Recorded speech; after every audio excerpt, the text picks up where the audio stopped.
IQ নিও 9s pro 5G আইকিউর পক্ষ থেকে তাদের নতুন আরেকটা মিড বাজেট সেগমেন্টের ধামাকা বলতে পারেন 2024 সালের নতুন ফ্ল্যাগশিপ কিলার 144 হার্টজ রিফ্রেশ রেটের ডিসপ্লে 2024 সালের একদম ব্র্যান্ড নিউ একটা ফ্ল্যাগশিপ চিপসেট, দুর্দান্ত লেভেলের ক্যামেরা কোয়ালিটি, 120 ওয়াটের ফাস্ট চার্জার। এই ফোনটা একদম জোস লেভেলের একটা প্যাকেজ হতে যাচ্ছে মিড বাজেট সেগমেন্টে। আজকের ভিডিওতে ফোনটা নিয়ে ডিটেলস কথা বলবো আপনাদের সাথে।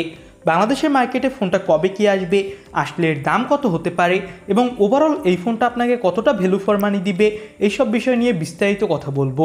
তো চলুন শুরু করা যাক। শুরুটা করব ফোনটার লুক ডিজাইন দিয়ে। এই ফোনটার ব্যাক সাইডের ডিজাইনটা অন অ্যাভারেজ মিড বাজেট সেগমেন্টের ফোনের মতোই, তেমন একটা ডিজাইনের চেঞ্জেস আনা হয়নি আগের ফোনগুলোর মতোই। ব্যাক সাইডে ইউজ করা হয়েছে গ্লাস এবং এই ফোনটাতে ব্যাক সাইডে জোস লেভেলের একটা টেক্সচার দেওয়া হয়েছে, যার ফলে ফোনটা হাতে নিলে ভালো একটা হ্যান্ডস অন ফিল পাওয়া যাবে। এবং ব্যাক সাইডটা হলো মিনি কার্ভ এবং এই ফোনটাতে ব্যাক সাইডে টেক্সচার দেওয়ার ফলে ফিঙ্গারপ্রিন্টের যে ছাপগুলো সেটা আপনি এখানে দেখতে পাবেন না। এবং ফোনটা কিন্তু যথেষ্ট স্লিম এবং এই ফোনটার ওয়েটও কিন্তু অনেক কম। ইন ডিসপ্লে ফিঙ্গারপ্রিন্ট সেন্সর পেয়ে যাবেন এই ফোনটাতে। তো ওভারঅল যদি বলি তাহলে ফোনটার লুক ডিজাইন এক কথায় টপ লেভেলের। আর এটার ডিসপ্লে হলো 6.78 ইঞ্চি মাপের, যেটা 1.5K রেজলিউশনের 80 LTPO OLED প্যানেল। আর এর রিফ্রেশ রেট হলো 144 হার্টজ। পিক ব্রাইটনেস দেওয়া হয়েছে 3000 নিটস।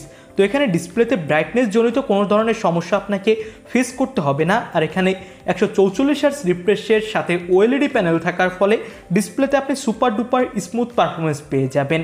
এবং ডিসপ্লের চিন এবং বেজেলসও কিন্তু অন অ্যাভারেজ তেমন একটা বেশি না। এবার আমরা কথা বলতে যাচ্ছি ফোনটার পারফরমেন্স সেক্টর। এখানে ইউজ করা হয়েছে একদম লেটেস্ট একটা ফ্ল্যাগশিপ চিপসেট, মিডিয়াটেকের ডায়মেনসিটি 9300 প্লাস চিপসেট, যার অ্যান্টুটু স্কোর দাঁড়িয়েছে 22 লাখেরও বেশি। PUBG, free fire, call of duty, Asphalt 9 এইসব ধরনের গেমগুলো এখানে আপনি সুপার ডুপার স্মুথ প্লে করতে পারবেন। পাশাপাশি সব ধরনের এডিটিং সফটওয়্যার, মাল্টিটাস্কিং একদম ইজিলি রান করাতে পারবেন। কোনো ধরনের ল্যাগ ইস্যু অথবা ফ্রেম ড্রপ ইস্যু আপনাকে এখানে ফেস করতে হবে না। 6K VC liquid cooling system থাকছে, যার ফলে গেমিংয়ের সময় অথবা ফোন চার্জ করার সময় এই ফোনটার হিটও কম হবে। এবং এই ফোনটাতে ইউজ করা হয়েছে LPDDR5X র্যাম এবং UFS 4.0 স্টোরেজ।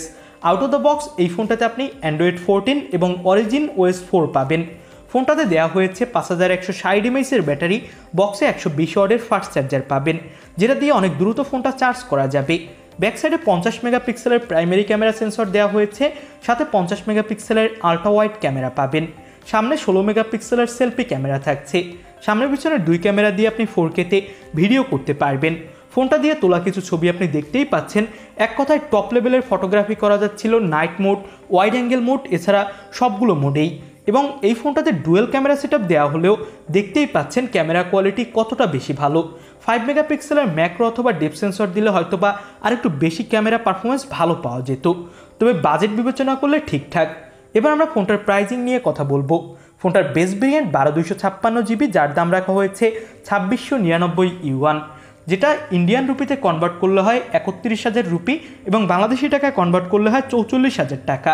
আর এই টপ ভেরিয়েন্ট 16 1TB দাম রাখা হয়েছে 3699 ইউয়ান, যেটা বাংলাদেশি টাকায় কনভার্ট করলে হয় 60,500 টাকা এবং ইন্ডিয়ান রুপিতে কনভার্ট করলে হয় 43,000 টাকা।